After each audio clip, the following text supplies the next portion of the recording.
Before we begin, we want to acknowledge that some stories and discussions in this episode of Radiant Resilience may touch on sensitive and potentially triggering topics.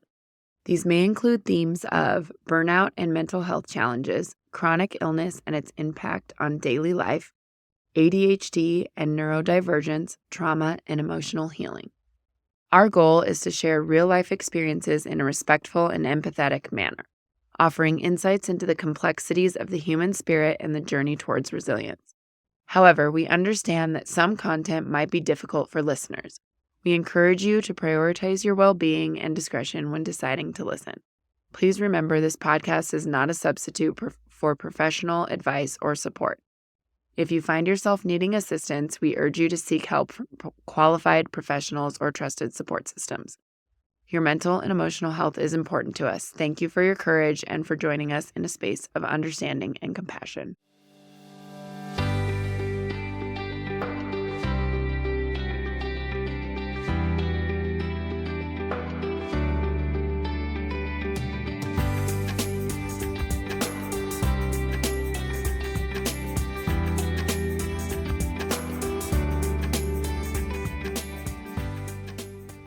Welcome back, everyone, to Radiant Resilience. I am so excited for this conversation today. I am here with, oh gosh, I should have clarified how to.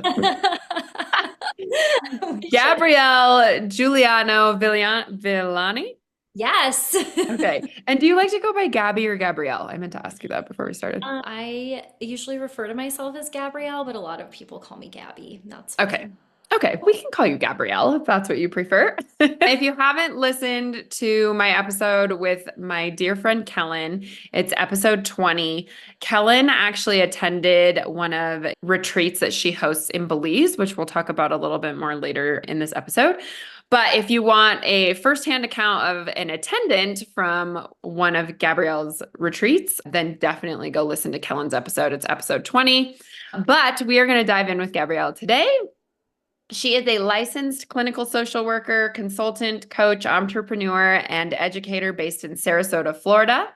She has been in the mental health field for over a decade, specializing in stress, chronic health conditions, and trauma. After scaling her group practice to 7 figures and realizing her own burnout in 2021, she sold her thriving group practice and made it her mission to educate others on the impact stress has on our everyday lives.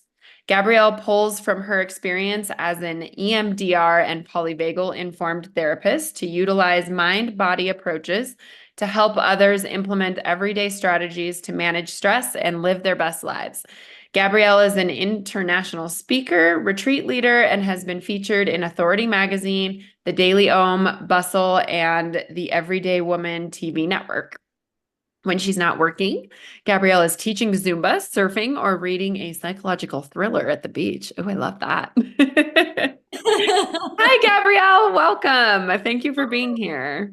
I'm very excited to be here. Thanks for having me. Yeah, I think this is going to be a really good conversation. We're going to do a little bit of lighter conversation than I normally do in here, but I would love for you to start with your practice you had before and how you got to that burnout stage. And yeah, let's start there. Okay, so I'm an LCSW, as you mentioned, and I have worked in a lot of different spaces. I started my career working for Family Tree, which is an organization in Colorado, and they're a nonprofit that works with victims of intimate partner violence and stalking. And I actually loved that job, but paid like $13 an hour. So that was not sustainable. Yeah. So from there, I moved into working at Arapahoe County Department of Human Services, and I was a caseworker there. And that was the first time I got burnt out, which is no shock to anybody doing that type of work. And then I actually worked for Humana, the insurance company, and I did in-home care management for their Medicare Advantage people. So I helped them, I did like short-term therapy, I helped them navigate healthcare. And I really loved that job because it was remote and I did home visits with people. And it was super flexible. So it already felt like I was working for myself. And I knew that layoffs were coming because they saw what we did as like non-essential. So I was like, what do I do next? And my Yeah. friend, I'm going to start a private practice. You should do the same thing. I was like, okay, that sounds like fun. I've always wanted to work for myself. So she helped me. She was my mentor. She helped me get all set up to bill Medicare and help me introduce me to people to get clients. And because I had such a specific niche, I did home visits with the Medicare population in the beginning. I got full really quickly. And so I still can't believe I did this, but I was like seeing 28 to 30 clients a week doing home visits. So I was driving around Denver and Aurora and Oh, Lakewood and all wow. over seeing clients. And actually, one of my Zumba students, who is an occupational therapist, she's, I work with a social worker and she would totally work for you. You should just start hiring people. That's like the next way to build your practice. And so I was like, okay, I'll figure it out. And I hired her and that went really well. And she got full. So then I hired somebody else and that went well. So I just kept going. And before I knew it, I had 15 people working for me. Oh, wow. And I was miserable. I Mm, didn't do the work that I coach people on to do now about how to build and scale sustainably and all the things to have in place. And I was really struggling with setting boundaries and my own mm, people pleasing and codependency stuff coming up. And in 2021, we had already moved to Florida and I was on vacation actually in Hawaii. And I got a phone call from somebody and they left me a voicemail and they were like, we're interested in acquiring your business, call us back. And I was like, this sounds like spam, but I'm also interested because I do want to sell my business because I don't want to do this anymore. but were you going to run it from Florida then, just with all your employees? Yeah, I was running it from Florida. We moved to Florida in 2020. Okay. Um, so of course, with the pandemic and everything, we switched very quickly to telehealth. So completely changed my business model. Oh, We have been doing yeah. Zoom visits with people, and now I had to figure out Zoom. And I did that all in a weekend. I remember that so clearly. So that's actually what helped me move here to be closer to my family. So I was running the business from here and everything was in Colorado still. All of my clinicians, all of our clients, and it was working, but I think it was my own stuff that I hadn't worked through. I was still seeing way too many clients. I was seeing 20 a week and trying to manage 15 people. And I did all the billing. Like I still did way too much work on the back end. And I was now 2 hours ahead, so that made it difficult Mm. sometimes with my staff. They would be calling me and it'd be like 8 o'clock here. I'm already like bra off watching Bravo with Yeah. wine. I'm like, I want to hear about work right now. Yeah. So I think all of those things really just contributed to it. And again, like my people pleasing and not setting clear expectations with Mm. people. And then that building resentment when people weren't doing what I wanted them to do, but I wasn't telling them what I wanted them to do. So all of that stuff just came to a head. And in the mental health world, there has been significant changes since COVID. And it was getting more and more difficult to find people to hire. Wow. Yet we had more clients than we knew what to do with, but more therapists were like going out on their own and didn't want to work for a group practice and wanting more money, but we were insurance based and I can't control how much insurance pays us. So there was like a lot of things just brewing. It was like, I don't have space. I don't have the capacity. It's time for a change. And I'm sure you're also doing those therapy sessions with your own clients. And sometimes, like, as much as that's what you do for work, and I'm sure you get joy out of that, that's also draining to hear the hard shit all the time, too. And that was part of it too, is that in the beginning, I loved working with the population that I worked with. And then as I changed, I was like, this is not like my niche anymore. I really I was feeling like I couldn't set as clear boundaries with them either. I was feeling like I worked with a lot of older adults, so I'd hear like a lot of the same stories over and over again. There was like a lot of things that were draining that we none of us had no control over, and I was really wanting to work with clients who were in a different space and maybe more motivated for change. So I was feeling really drained from the client work also.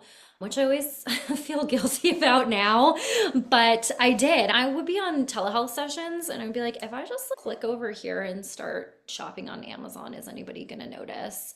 And that's a really good indicator of something's not good here. We need to hone in and maybe make some changes. Yeah. Oh, yeah, that's so hard. I'm a hairdresser and sometimes I come home totally drained from talking to people and hearing their things. And especially in 2020, it was really bad. So I can imagine that being your last year or whatever of doing that. It was hard. It was so hard because people weren't doing the normal things they were doing and seeing the normal people they were seeing. And so then they would come in and see me and dump all of the COVID stuff, the election stuff, like all the things that were going on at the time.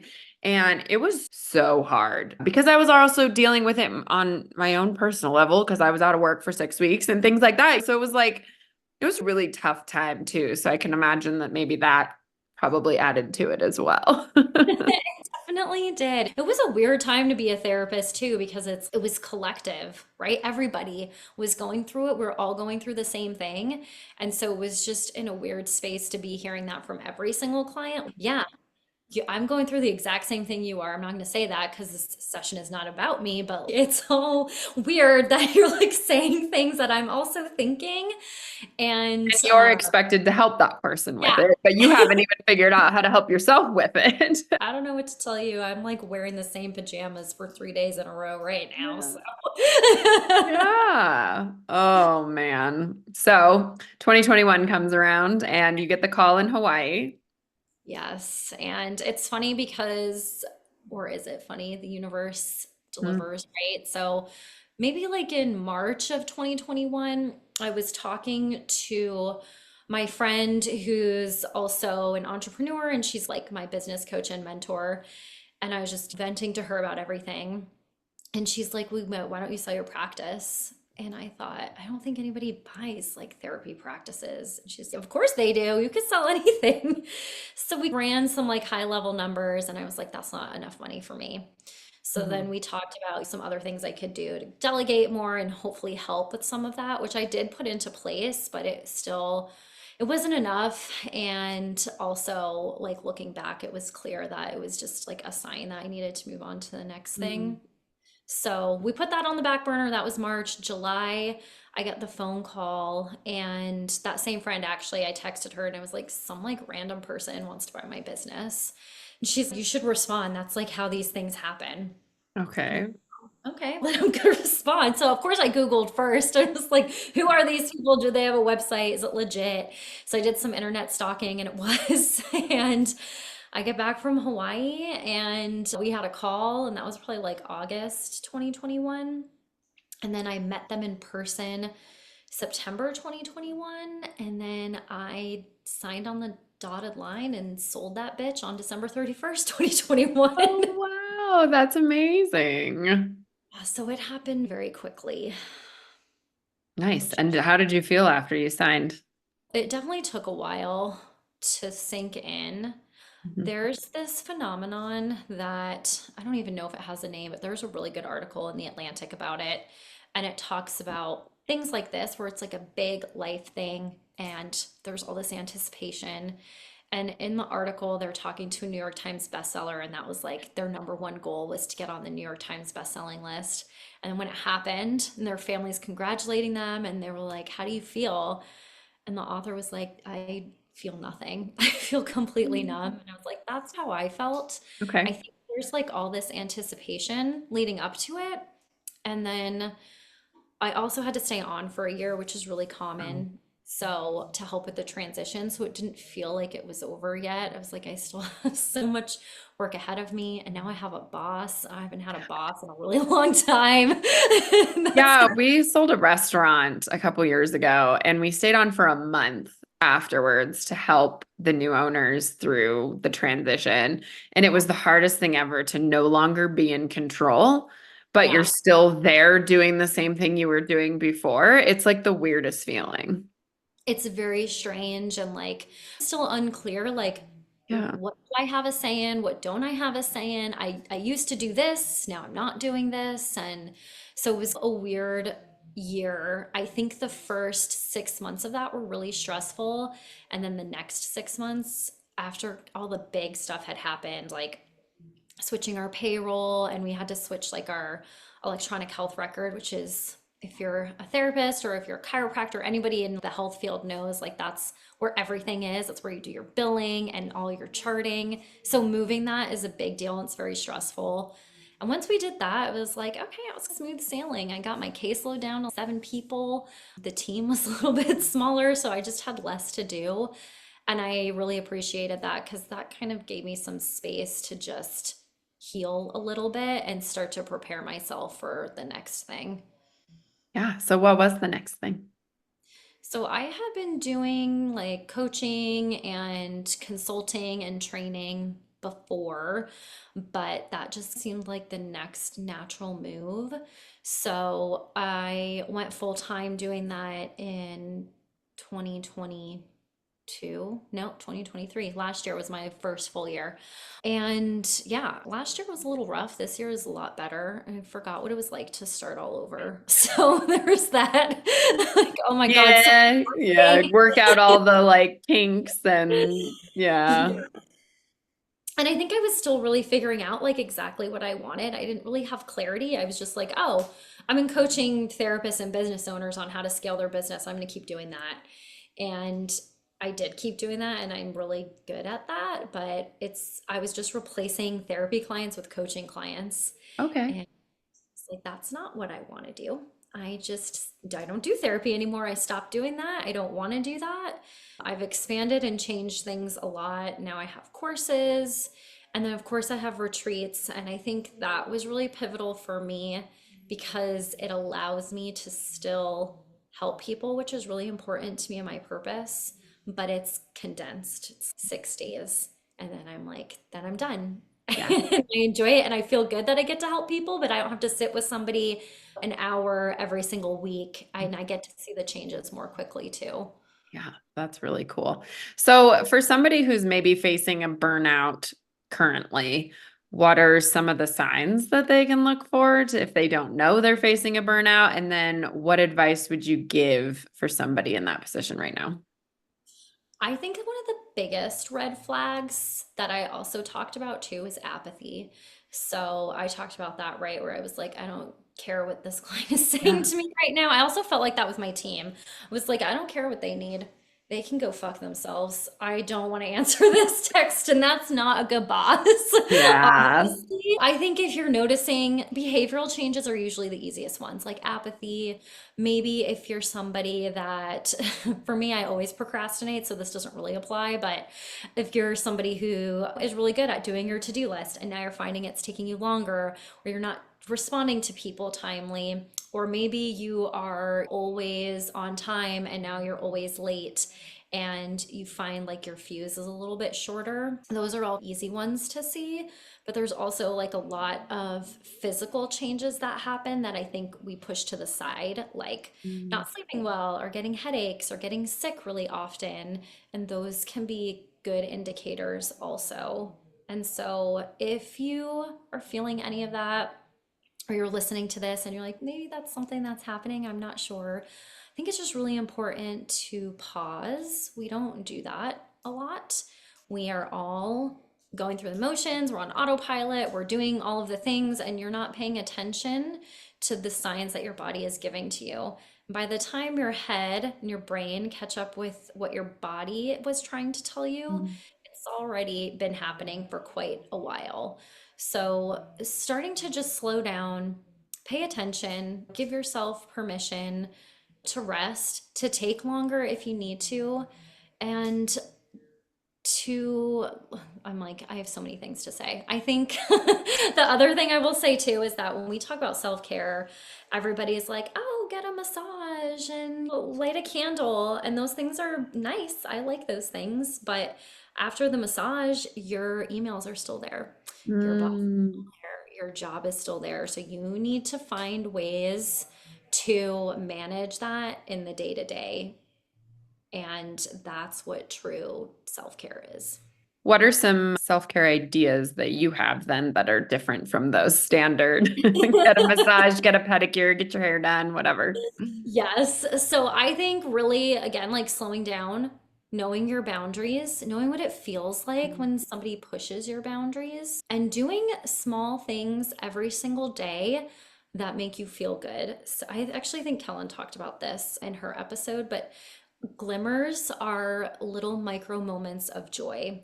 And you might think if I pet my dog, because I love my dog, that's one of my glimmers, and that makes me feel good for 10 seconds, that's not going to fix everything. Mm, It's not going to fix everything, but what it does is it, on a high level, puts your body, your nervous system into a state where you are more grounded, more present, and you're able to use your prefrontal cortex, which is really important. That's where we make rational decisions.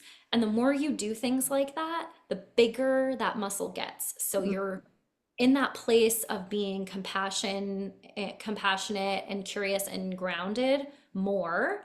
And that window gets a lot bigger.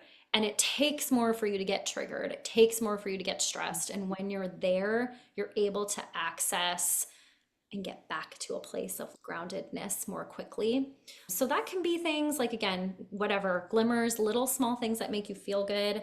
Mine are like making my coffee in the morning is like a ritual, mm. and I love that. The way that the sun comes in my bedroom at sunset is really beautiful, and I always try and look at that every single day. And just having those practices for you to, again, make yourself thrive. You don't need to have some huge, like, mindfulness meditation routine unless you want to. But for most of us, that feels really overwhelming. I'm not going to get up at 5 a.m.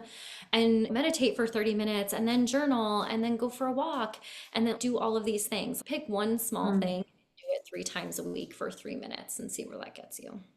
Yeah, that's great advice. And I love all these suggestions too, because the whole, as like you said, as lovely as a massage is or whatever, like we're also in a bit of a tough economy right now, and not everybody can afford to just fork out money for all of those type of self-care things. And all these suggestions that you're giving are little simple things that people can just do on their own at home, and just whatever little things make them happy. Yeah, and I think that's really important about this whole conversation too, is that self-care is very privileged. When we think of self-care, yes, massages and going on a vacation, like not Yeah.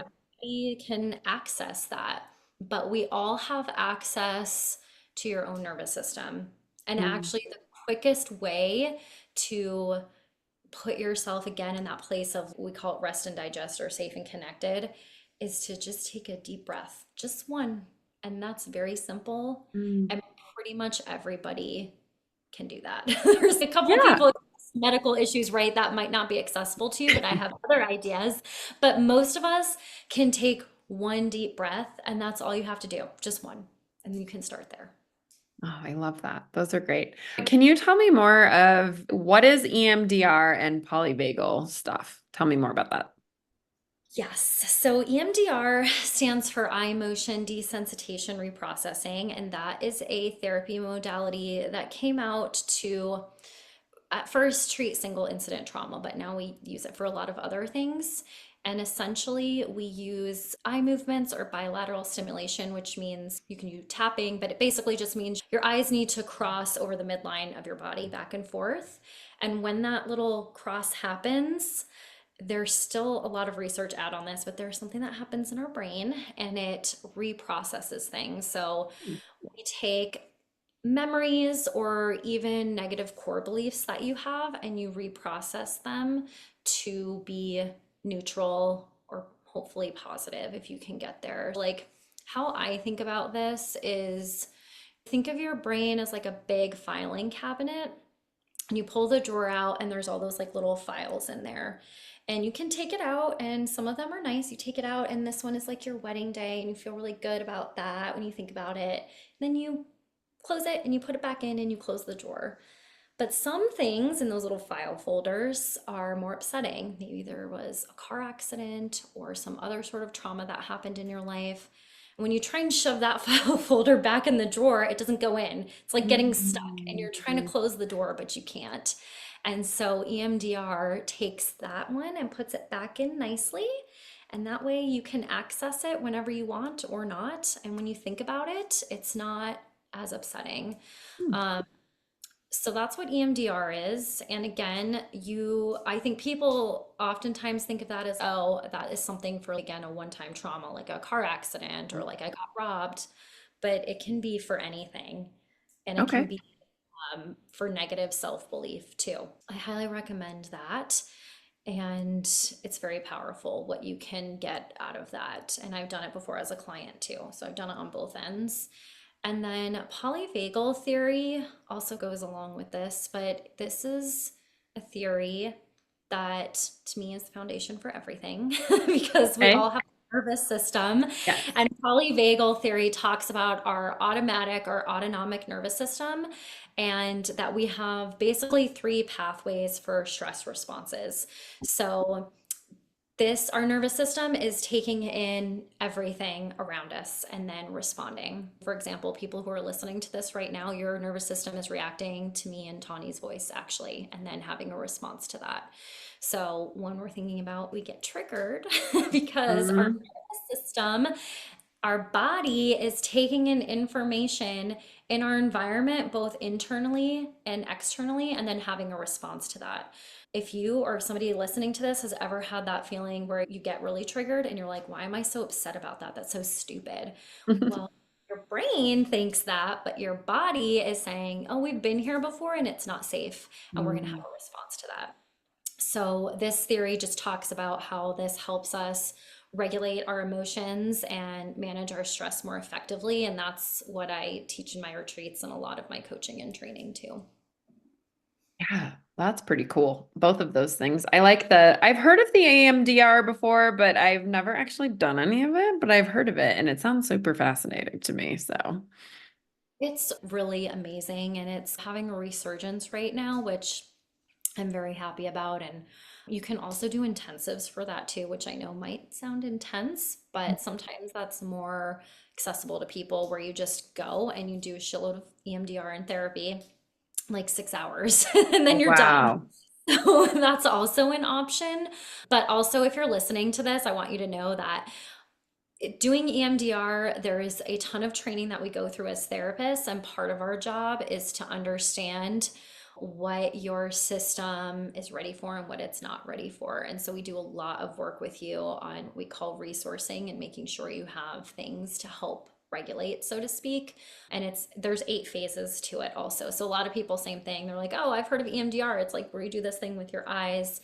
That's only one of the 8 phases. So there's whole process that we go through to make sure that you're ready and it's safe. That's so interesting. Before we started recording, you mentioned maybe that you struggle with a little bit of ADHD. So I want to back up a little bit and go talk about that a little bit because I think there's probably a lot of listeners out there that maybe are struggling with ADHD or maybe have it and they don't know that they have it and stuff like that. So tell me about your journey with ADHD. I never really thought that I had it until a lot of us, partially TikTok, but I'll come back to that. The first red flag was this was also this might have been early 2022, maybe. I can't remember, somewhere around there. And I was doing a training for a friend who's also a therapist, and she runs like a membership community. And she was like, are your slides ready yet for this training tomorrow? And I'm like, no, but I'll get them to you like before. And she's, wow, you're really procrastinating. How ADHD of you. And even though I'm a therapist, I didn't have any training in neurodivergence. And I was like, oh, do ADHD people procrastinate? I didn't know that. So that was like the first little indicator, which is something I've struggled with my whole life. I've always procrastinated. And then again, TikTok. Then TikTok, of course, starts like serving me videos. And I'm like, wait, do I have You have ADHD? ADHD. Look at this video. And I'm like, okay, I'm not going to be one of those people that diagnosis myself from TikTok. But the other thing that helped me was a friend of mine who's also a therapist that I met on a retreat that also has ADHD. We had gotten really close, and a lot of times when I would tell her about things I was struggling with, you're one of us. You need to go get tested. I'm telling you. I'm like, okay. So I did. And I do. I was diagnosed with ADHD inattentive type 2 years ago. So when I was 35, which is not uncommon in women either. And that was really life changing for me because I feel like so many of the things that I find difficult or I always thought were just like weird quirks or I thought everybody else also struggled with, I've learned are ADHD. And that helps me most of the time. Of course, it's always a journey, but that helps me as a business owner make accommodations for myself. And so I'm very privileged that I get to work for myself because there are things I know about my system that I get overstimulated. I know that I don't do well first thing in the morning. Like I'm awake early, but I don't like to have meetings until at least 10 a.m. So I know I need a slow morning where I can have my coffee and go for a walk and not feel rushed. And I also know that if I do something like this, where I'm like doing a lot of social output or I'm doing a training or retreat, I know this is it for the day. This is my big thing for the day is recording this Yeah. podcast. Oh, I do yay. intentionally because I'm like, I couldn't do this podcast and then go and try and do a 2 hour training. That's too much for me. And that goes along with polyvagal theory. I understand my nervous system and I work in a way that supports that. And I also, it's even more important for us to be in tune with our body if you're neurodivergent because we're in our heads a lot. So we also, that's another thing that I had learned through all of this. Like we don't have interoception, which means like we don't really get the signals from our body that people get. So that's why we're like holding our pee for 3 hours. That's why I'm like, oh, it's 3 o'clock and I'm hungry. I haven't eaten today. It's Mm. a little bit longer for those things to catch up. So it's even more important if you're neurodivergent, or maybe you think you are and you're listening to this, to start to build that awareness of what your body is telling you because it's giving you a lot of insight that you might not be paying attention to that's causing you a lot more stress. I do think it's really interesting when you start to pay attention to your body and be more aware of that because I think me especially, I can look back on my life and like in my 20s, I didn't pay attention to any of that stuff. But as I've gotten older and into my 30s and I've struggled with my own life stuff, I'm like, oh, okay. Yeah, this all makes sense now. And it's funny the things you start to pick up on when you start paying attention. It seems so simple and easy, but it's not. And it really does make a difference. Like I know even, again, I just understand my own triggers and how I need to do things. And I try and give myself grace when I say things like should. I'm like, oh, I should really get up and work right now. I should do more. I'm like, should I? Or am I feeling tired and I just need to decompress for a little bit? And that's not an emergency and I can do it tomorrow and that's okay. And that those types of like reframes have really helped me. And I think it helps with communication too. Like I know when I'm triggered, if somebody says something to me, actually, this is a good example. This happened to me like 2 weeks ago because I live in Florida, directly where all the hurricanes have been hitting. Yes. Then at the time we're recording this, there's been some doozies this year. So the last one, Milton, we ended up evacuating, and Mm. I was in a hotel in a not fun part of Miami, like very inland. And it was the day of, it was like that Wednesday, and another therapist had messaged me, and this is not her fault, this is my own stuff. And she had messaged me and she had asked me, do you have space to hold like post hurricane processing sessions? And she meant, do I like personally want to do them with people? And also, do I know somebody with a physical space where we could hold them? And this is like the day of, and I'm like, I was very triggered by her comment. I'm like, and I wanted to be like, how dare you ask me to do this today? Like, I'm freaking out about my house and blah, blah, blah. Yeah. And I knew that. And I was already starting to get a little snippy with her, I could tell. So I was like, you know what? I'm just not going to respond. And I did. I left it. And 3 days later, I came back and I was able to respond to her in a place that was a little bit more compassionate, which I couldn't access when I was triggered. And I just, to me, that was a big deal. So I actually recognize this in myself and I know I shouldn't respond Yeah. right now. So it's little things like that add up to a lot of really big changes in your life. Yeah, I think with that example specifically, I think that's been one of the most helpful things I've learned is that you don't have to respond right away to a lot of that stuff. And you do need to listen to your body and your heart and soul. And as much as I think we live in a society where it's you have to respond, we have to move quickly all the time. You have to respond to this, you have to respond to that, but you don't actually have to. And I react very dramatically in the moment. Yeah, me too. The same way. Physically, emotionally, mentally, it's like in the moment, I just like my whole body has a reaction to that stuff sometimes, and depending on the situation. And I have learned that waiting until I chill out a minute and I will respond so much better, and it'll just everything will be better because I gave myself that time. It's so important. I was listening to the episode with you and Kellen about the retreat, and you were talking about how you basically like how you fight with your husband, and I'm the exact same way. I was like, oh, I totally relate to that because that's exactly how I am. Yeah, yeah, it's bad, but it's okay. Always know that. Important to Yeah, know. yeah. Sometimes I just have to walk away. I just have to. So, what are some signs if somebody that may or may not have ADHD to look for? You mentioned a couple, but do you have a list of ones that you can tell people to pay attention to? I think especially if you are a woman and especially if you I think there's like this idea or stereotype that it's like ADHD, like bouncing off the walls, like little 5-year-old boys. And Yeah. I'm not like that. And but there is a lot of hyperactivity happening, but it's all internal. So I think some things are like the procrastination for me and a lot of us, the self-doubt and the shame are also Mm, huge with ADHD. Also people pleasing mm, because we've had to mask. We feel like we can't be our authentic selves. We need to perform a certain way to get people to like us or to fit in. That's like another big piece of it. Impulsivity, and that can look so different. That could be with food, that could be with shopping, that could be with making decisions. I'm trying to think of what else off the top of my head, but those are mm, like the ones that come to mind. But I think also like this shame spirals that come with mm. ADHD can be really debilitating. And that was something else. Procrastination, forgetfulness. Yeah. Also think that I like the overwhelm is really Mm, big for me. And speaking of TikTok, I saw a video yesterday and I was like, oh, that's totally it.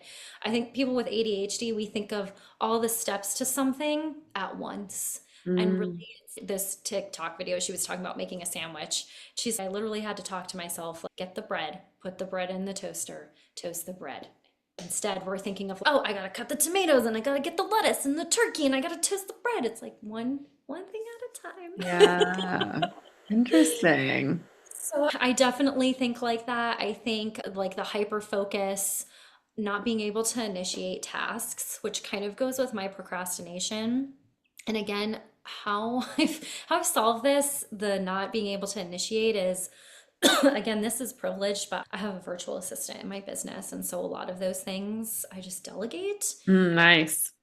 Some of those things I can't delegate and I just have to force myself. And I'm like, or I like make up a little game. I'm like, let's see how many of these I can knock out in the next 10 minutes. And then I go accomplish. Nice. And I also think, and I might have cut out during this part too, like the shame spirals, which I also thought were normal, are a really big part of ADHD too. And just like the masking that has gone along with it and And what all is that. a shame spiral for those who are listening that may not know? To me, it's like when I feel bad about something or I made a mistake, or even Oh. sometimes, and I actually feel this very deeply after retreats. I second guess everything. Mm. Oh, now I'm home. I bet everybody had a terrible time. Somebody Oh. to me. Somebody is going to say that it ruined their life. I shouldn't have talked so much about this. I shouldn't have acted this way. I should have done this. Blah, blah. I really just spiral about all of those things. And I also think that actually this is important too. Goes along with something that people with ADHD experience called rejection sensitive dysphoria, Hmm. RSD. And that basically, because we're very sensitive souls, we have very sensitive nervous systems. When somebody criticizes us, and not always, but oftentimes it is like it's a wound. Like it's not just, oh, that person said something and it bothered me. It's truly a wound. It's like trauma, and it really deeply hurts us, and we ruminate and obsess over it. And so I think that also was something I thought that was normal.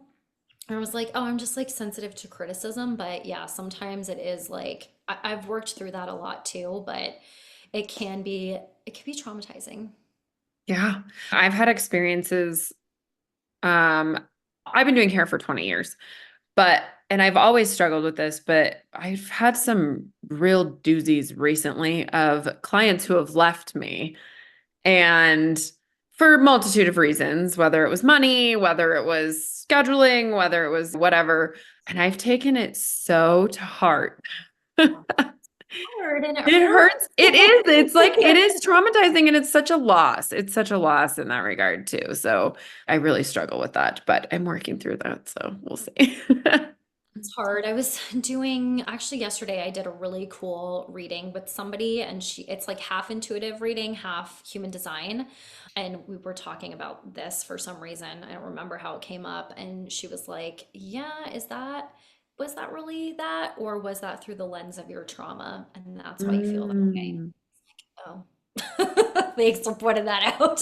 But Oh. you're right. So what for somebody who's struggling with like how do you get out of that shame spiral or the what do you recommend for like when you're done with the retreat and you think that everybody's just hating on you and thinks the worst of you? How do you pull yourself out of that? For retreats, I do what I tell everybody who attends to do, and that is to give yourself time off after and to slowly integrate back into society. And I know, again, that's like a privilege. Not everybody can take more time off to do that, but it really helps. And I do that for myself. I always make sure that, and especially for me, that's my job. So I give myself like 3 days at least to get home and settle back in. And I usually stay longer. So in Belize, I added, this time I only added like 2 or 3 days in Belize, and then I came home and still had the day or two. In my first retreat in January, had like an extra 5 days Okay. and and that was my vacation afterwards. So that really helps me. And just the awareness, like, why is this coming up? What does it mean? I also really find parts work helpful, which is like another therapy modality where you assign parts of yourself to all of these things. So I know there's a part of me that feels like I didn't do good enough. And there's also a part of me that's amazing. You did so good. Like you did this big thing. And so I talk to that other part who's a little bit more protective and afraid. And what do you need right now? What do you need to feel safe right now? But you have to feel those things to move through them. And Hmm. ADHDers and just a lot of people in general, we like to repress. We don't want to deal with uncomfortable Yeah. feelings, but you have to. And so I give myself space to do that. And I also allow myself to do it authentically, which can be really hard sometimes because that might include things like crying or calling somebody and being really vulnerable and being like, can I talk through this with you? But having those safe people is also hugely important in your life. And that's one of the best ways to help regulate yourself too. I love that. That's great. So you've done two retreats now then, is that what you said? I've done two on my own, and I've co-hosted and spoken at a bunch of others, which feels different. It's different when when you're responsible for everything, it's different. Yeah. How do you like doing those retreats? I love them. And I have learned so much about myself and also just about how powerful they are. I think that they're becoming more and more popular now, and I think people are like, is this really worth it? Like, it's so much money. Why should I like spend money to go out of the country with some stranger I've never met for 6 days or whatever? And I just like the life change that you will get from that. Mm. It it will be there for years and years to come because they are special and they're sacred, and you don't get time in your regular life to do the things that you do on a retreat. And so I love being able to facilitate them, and it feels very aligned with my purpose and my values to be able to help people in a more condensed way, and also in a way where I feel like I have more control and I can do the things that I like to do. I like doing expressive arts therapy with people. I like doing sound healing, and I'm like, we can do whatever. And we also get to do it in a really beautiful place and meet new people. How did you begin to start doing them in Belize? I was already doing coaching and consulting and training and all that. And I do it on a lot of things, but obviously, one of my niches is burnout prevention. And so, a lot of people were obviously asking for that. They're like, we need a retreat on burnout, like my audience and just people that I knew. So, I started to build it. And then I was like, I want to do it somewhere that's easy to get to from North America. And everybody goes to Costa Rica, and I love Costa Rica, and I'm actually going to host there next year. Oh, But nice. it's like I want something different. Yeah. And I went to Belize in 2019 on vacation, and I just loved it. It's like a little bit more crunchier than Costa Rica. And again, it's easy to get to. The people are very warm, very inviting. There's really rich Mayan culture there, which I also love, and lots of healing practices that are done there. So I actually just reached out to the resort that I vacationed with, and I was like, I want to host a retreat. Would you help me? And they're like, Yeah. yeah, actually, we have a whole retreats department. So Oh, that wow. helped. Some people do them like all kind of a la carte, and you rent an Airbnb. If anybody is listening to this and you're thinking about hosting a retreat, doing it like through Belize retreats, which is where I've hosted, is really nice because they do a lot of the heavy lifting. It's all inclusive. They manage the airport transfers. Like all I have to really do is plan my itinerary and the excursions and then show up and lead it. But they help with setting it up and a lot of the logistics, which is That's nice. cool. Yeah. Yeah, makes it easier for me. Nice. Geez, you are one busy woman. I do a lot of things. I am the definition of multi-passionate, and I'm also a generator in human design. So that means I need to do things that make me excited. And also, I think my ADHD so it works for me. And I think that's one of the other things people ask me is they're like, you talk about burnout, but you do all these different things. How are you not burnt out?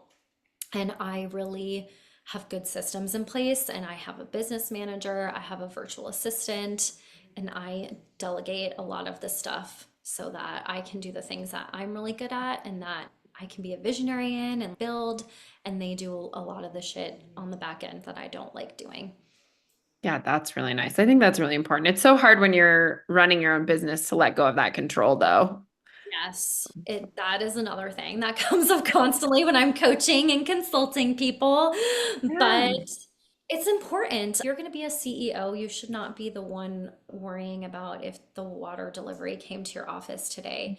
Especially, I think about that with a lot of the therapists I work with who are running group practices that are quite large. And I'm like, why are you still doing all this day to day? That's why you're burnt out. And you have Hmm. to find ways to let go. If something can be done at 80% of what you would do and it wouldn't get super fucked up, then that's something you can delegate. Yeah. And I think there's something to be said too about when you're doing stuff that lights you up too. Like, even though you're doing a million other things, like if it all lights you up and it all feels good, then it's not going to burn you out as quickly. Exactly. I think there's some people where, actually, when I was in Belize, I met this couple and they were like, oh, yeah. I asked them what they did for work, and I don't know, they had some like corporate job. And they were like, it's not exciting, but it pays the bills and it allows us to travel. And I can't do that. I cannot work a job that I'm not passionate about. That just does not work for me. So it might work for some people, but I need to find a way to get excited about what I'm doing. And when I do that, it brings abundance. So what does it look like to work with you? You have lots of options. Tell us all the options, and I'll link a bunch of stuff in the show notes too, but give us a brief overview of if somebody's listening to this and they're like, oh, I really like this girl. How do I work with her? You can come on a retreat with me. I'm hosting again in January, specifically for neurodivergent entrepreneurs. That one is sold out, and that's in Belize. And then I am planning two more in 2025, probably in Puerto Rico and Costa Rica. So you can just get on my email list through my website. And if you're interested in business coaching or consulting on how to scale your business, how to add income streams, how to have more of a CEO mindset, or coaching, training, consulting on burnout prevention and more mind body stuff with polyvagal theory, I can do that for you too. Amazing. Yeah. I do want to ask one more thing before I let you go. I was looking at your topics you want to discuss. You put on there chronic illness. Is that something that you've struggled with or just something you've worked with people on? Both. So in my private practice, I worked with patients or clients who struggle with chronic illness, and then I also struggle with Hashimoto's and a little, we don't really know, which is common in autoimmune disorders. Yeah. So, yeah, that's another piece that I focus on and help with. And I think also there's a high incidence of being neurodivergent and having chronic illness. And so, Oh, kind of the intersection of those and being an entrepreneur, I think all of that is really important. And it all really goes back to nervous system regulation and polyvagal theory, what I was talking about earlier. interesting. Okay. I'm sorry that you've had to deal with chronic illnesses, but it sounds like you're managing it okay. So I hopefully. do my best. And I think that's, again, like the privilege of being self-employed, but also worked really hard to build up some other more passive income streams that help support me in times when maybe I'm like, I don't really have too bad of flare-ups anymore, but times where I just need to be more like in a resting season. And again, I just know that about myself, but it's really important if you do have chronic illness to have good supports in place, both from systems that make your life work better and also people who get you, who listen to you, and who you can lean on. Yeah. I think having your circle is huge. And when you're talking about the retreats and stuff, being around other like-minded people that are literally just there to heal themselves as well as connect with others that are of the same mindset. Because if you're going all the way to the point of doing those retreats, you're looking to do the work. You're not somebody that's just, oh, I'm just here for a quick little thing, like so Exactly. everybody's there to do it. I haven't done your retreat yet, but I've done a couple of retreats in my past, and they've just been incredible experiences. So I definitely am a huge proponent for those and highly recommend them to anybody who's looking for some intensive healing. They really are incredible. I go on retreats myself too because I need them too. And Yeah. I don't know, they're just, again, it's like special and sacred, and you are with like-minded people and people who are there who are serious to do the work. Because again, you're not going to pay all that money and take time off of your job if you're not serious about it. But Yeah. um, it's huge. You need safe people to heal trauma. That's how we heal Mm. Ooh, that's a good one. Do you have any other parting words before we close out here? That was a good one, but I'm just curious if you trauma. got any other gold nuggets in there. Yeah, that was a good one. I think, what else could I say? I guess when I think about like nervous system regulation and healing our nervous system too, Deb Dana, she's an LCSW who has done a lot of work with polyvagal theory, and she says that trauma replaces patterns of connection with patterns of protection in our nervous system. So hopefully that helps anybody who's listening to get rid of some of the shame of how we might respond to certain situations, to know that your system is just acting in a way to protect you. It's not your fault. Oh, yeah, that's good. All right, my friend. This has been a really great conversation. Thank you so much for coming on and being a guest. I know Kellen has talked about you a lot, so I'm really excited that we finally got to meet face to face on Zoom. These days. Yeah, maybe someday we'll meet actually in person. But yeah, thank you so much. I appreciate you. Thank you for sharing everything that you've shared. And I hope that people listening got some gold nuggets out of this. I think it was a really good conversation. So thank you. You. It's all my favorite topics to talk about. So I really appreciate you having me. And I think it was a good convo. And I Yeah. hope that people enjoy and let us know your feedback. We want to know, Yeah. right? Did you find Yes, it always. helpful? Yes. Please let me know any feedback. If anybody's listening that needs to give me as a host too feedback, I'm always game for that. So it's the only way we get better, right? Exactly. All right, everybody. I hope you enjoyed this episode, and I'll see you on the next one.